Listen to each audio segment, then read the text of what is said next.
এই চ্যানেলে সম্প্রচারিত সকল খবরই সচেতনতামূলক এবং শিক্ষণীয়, কোনো কিছুই প্রভাবিত নয়। আজ রেশন মামলার জেরেই শাহজাহানকে কিন্তু আবারও কোর্টে তোলা হয়েছে।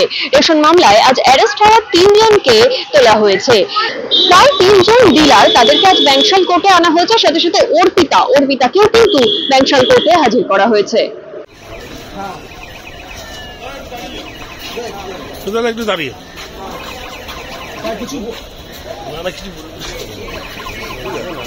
সামনে আছে